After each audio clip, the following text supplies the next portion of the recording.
J'ai vu dans votre livre, et puis je sais qu'il y a quand même, vous dites que c'est justement pour tous, qu'il y a des enfants qui utilisent l'EFT. Alors, est-ce qu'un enfant peut utiliser l'EFT et comment et dans quelle mesure et dans quel domaine?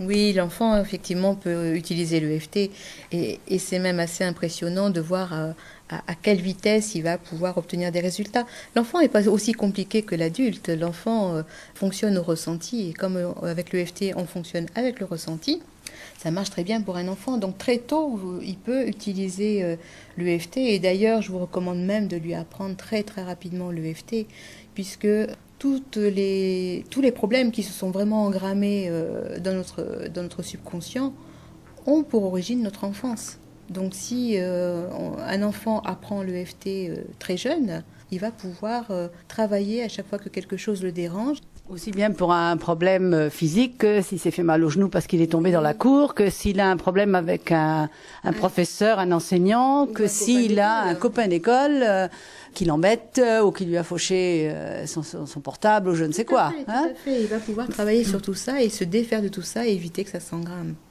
Très bien. Et puis en fin de compte, je crois que le FT, pour tous, ça peut devenir même un jeu pour un enfant. Un jeu très utile.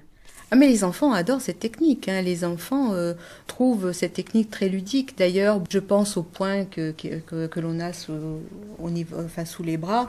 Les enfants, je leur dis, allez, on fait le singe. On devient copain très très vite avec cette technique. Geneviève Gagos, l'EFT pour tous, est-ce que on pourrait extrapoler ce tous en le reliant, en englobant à l'intérieur de ce tous le monde animal? Nous avons tous, ou beaucoup d'entre nous, un chien, un chat ou un cheval ou je ne sais quoi, enfin un petit lapin à la maison auquel nous tenons et nos animaux qui vivent avec nous, nous savons qu'ils ont une vie aussi émotionnelle très très active. Il y a des animaux qui peuvent avoir peur des orages, des coups de fusil ou qui ont des maladies, qui ont des douleurs. Est-ce que vous pensez, est-ce que votre expérience peut vous faire dire que l'EFT pour tous peut aussi être très utile pour le monde animal? Et ma question serait d'une part non seulement au niveau individuel, c'est-à-dire est-ce que je peux soigner mes chiens avec l'EFT, mais est-ce que l'on pourrait penser que demain l'EFT pourrait être une technique qui soit de l'intérêt des médecins vétérinaires? On vient juste de parler des enfants, par exemple, mais c'est vrai qu'on n'a pas évoqué les très jeunes enfants, voire les bébés.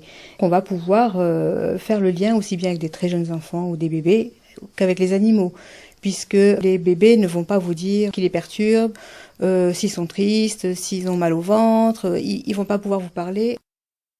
On va pouvoir effectivement utiliser l'EFT. Alors là, la démarche est un petit peu différente puisque c'est pas l'animal qui va taper lui-même sur ses poings comme le bébé non plus. On va même d'ailleurs éviter de tapoter sur leurs poings dans la mesure pour pas les déranger plus, pour les bousculer plus. Mais effectivement, la maman, le papa ou le maître de l'animal va pouvoir tapoter sur lui pour le bébé ou pour l'animal. J'ai moi-même eu à pratiquer l'EFT avec ma petite chienne qui traversait un moment difficile et qui était menacée d'une grosse opération. Et finalement, l'EFT a permis d'éviter cette opération. Ça a été fait conjointement avec son vétérinaire et non pas en disant bon ben moi je vais me débrouiller toute seule dans mon coin et ma petite chienne ne sera pas opérée. Elle avait déjà vu le vétérinaire la veille. Le lendemain matin, c'était le jour où on allait l'opérer. Finalement, le vétérinaire a décidé qu'il n'était pas nécessaire de l'opérer. Ce qui s'était passé entre les deux, c'était une séance EFT. Geneviève Gagos, dans votre livre l'EFT pour tous, des éditions Marabout, vous parlez à un moment de façon assez claire sur les sujets que l'on ne peut pas traiter en EFT ou qu'il est préférable de ne pas traiter en EFT. Y a-t-il vraiment des sujets qu'on ne peut pas ou que l'on ne doit pas traiter tout seul? Bien sûr, je crois que vous entendez, c'est ça que vous voulez dire. Oui, voilà, pas tout seul, pas sans l'aide de quelqu'un, d'un professionnel qui a été formé sérieusement. L'EFT, on peut l'essayer sur tout, mais donc des limites dans la mesure où il y a tout ce que l'on peut traiter soi-même, donc en auto-traitement, hein, c'est le but de ce livre. Ça, ce sont les soucis de tous les jours, mais à partir du moment où, en lisant ce livre, en l'appliquant, vous sentez que vous coincez, consultez un praticien professionnel. c'est que vous avez besoin d'un accompagnement d'un professionnel. Ne cherchez pas à tout traiter en EFT. Il y a des choses que vous allez pouvoir faire vous-même, des choses qui demandent réellement d'être spécifiquement formé pour un accompagnement réussi. Bien sûr, il y a deux mots qui viennent tout de suite à l'esprit, deux mots qui sont des mots qui font peur à tout le monde, cancer et sida. Effectivement, l'EFT peut aider les personnes atteintes de maladies graves et même chroniques. En autotraitement, vous allez travailler sur tout ce qui vous dérange par rapport à ces maladies. Si on prend l'exemple du cancer, ça peut être toutes vos craintes, la crainte de la chimiothérapie par exemple, la crainte de perdre vos cheveux, la peur d'une atteinte sur votre féminité. Si on prend un exemple de cancer, par exemple le cancer du sein, vous allez pouvoir travailler sur ces craintes. Si vous n'y arrivez pas tout seul, dès à présent, demandez l'aide d'un professionnel spécifiquement formé à la technique. Vous allez pouvoir aller en profondeur, aller récupérer un petit peu ce qui fait que vous en êtes arrivé là, finalement. Ce qui est important, peut-être, c'est aussi de comprendre que grâce au travail en profondeur que l'on peut faire avec un spécialiste bien formé de EFT, on peut ensuite continuer à travailler tout seul, chez soi. Dès la première séance que vous avez avec un professionnel, en rentrant chez vous, de toute façon, vous connaissez les points. Le professionnel de l'EFT va vous encourager, d'ailleurs, à utiliser cette technique quand vous rentrez chez vous, autant que vous en avez besoin. Alors on parle de cancer et bien sûr, mais ce n'est pas seulement avec le cancer, mais il y a des pathologies, des maladies qui sont accompagnées de douleurs. Donc je crois savoir que l'EFT est extrêmement utile pour la thérapie de la douleur.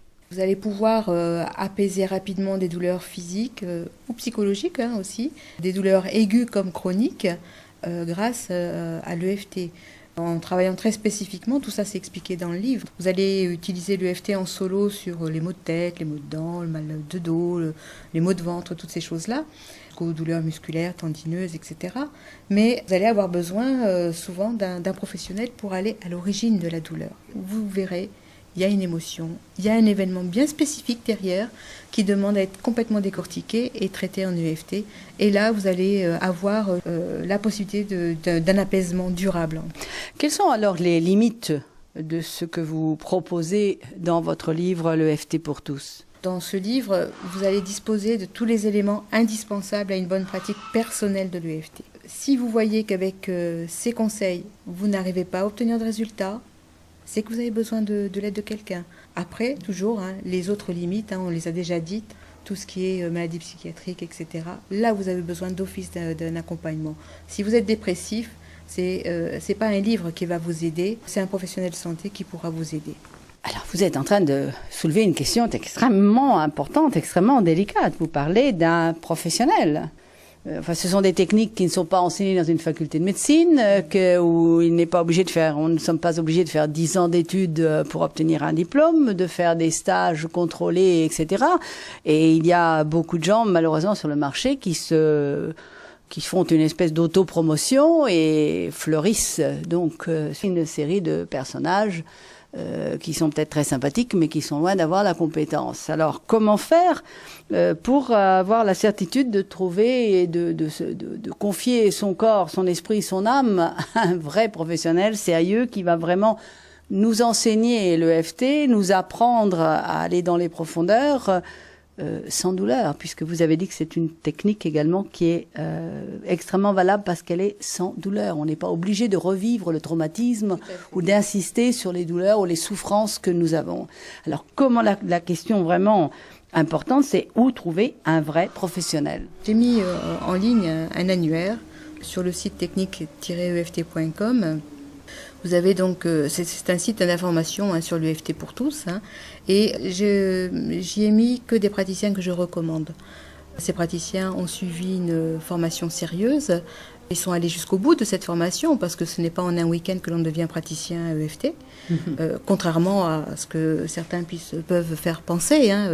Oui, on va apprendre la technique, mais la mettre en pratique, c'est encore autre chose. C'est pas parce que vous lisez un livre sur la conduite que vous savez conduire. Exactement. Et la pratique va être nécessaire derrière pour pouvoir aller plus loin. Et également sur le site de l'école EFT France. C'est un site qui est dédié à la formation EFT des professionnels. Et là, vous allez retrouver ce même annuaire.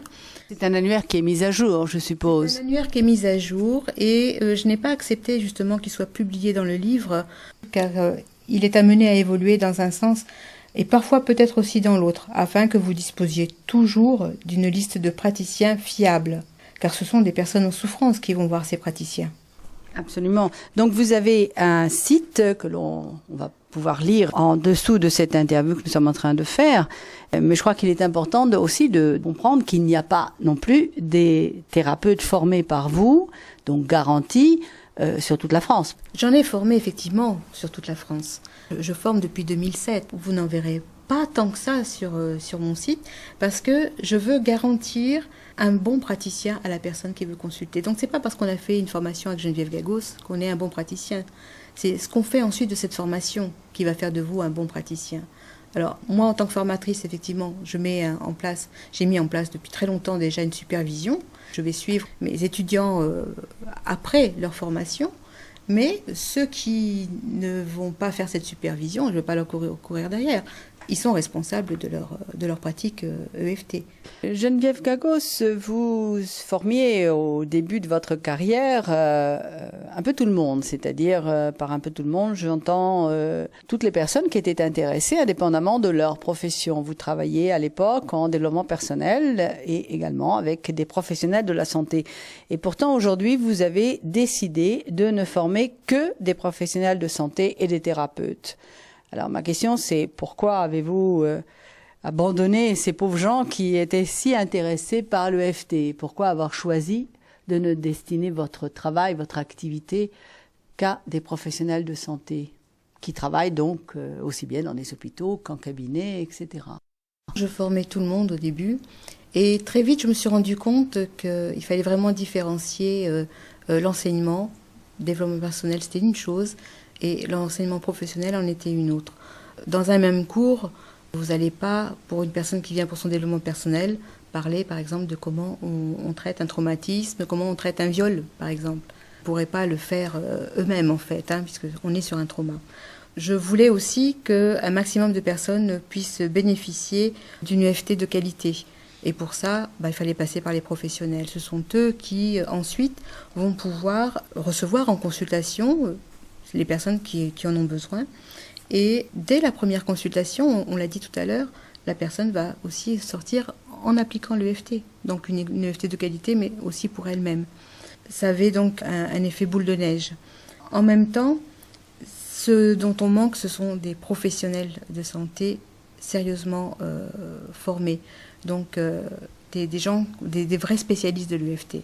On en manque beaucoup parce que beaucoup de professionnels, malheureusement, utilisent encore une EFT superficielle. En toute honnêteté, ils ont appris ça et ils reproduisent ceci. Et en fait, l'EFT est alors, dans ces mains-là, dans les mains de spécialistes de l'EFT bien formés, est alors un vrai outil thérapeutique, forcément destiné aux professionnels. Dans le cadre du développement personnel, oui. Votre livre, l'EFT pour tous, peut être la solution. Oui, pour moi, il suffit largement. Vous avez donc ce livre, vous avez le site techniquesdureft.com, vous avez de nombreux cas expliqués. Vous allez avoir donc accès au blog, vous allez pouvoir vous poser vos questions pour vous-même. C'est largement suffisant. Il n'y a pas besoin de formation spécifique pour un développement personnel. Vous avez tout ce qu'il vous faut.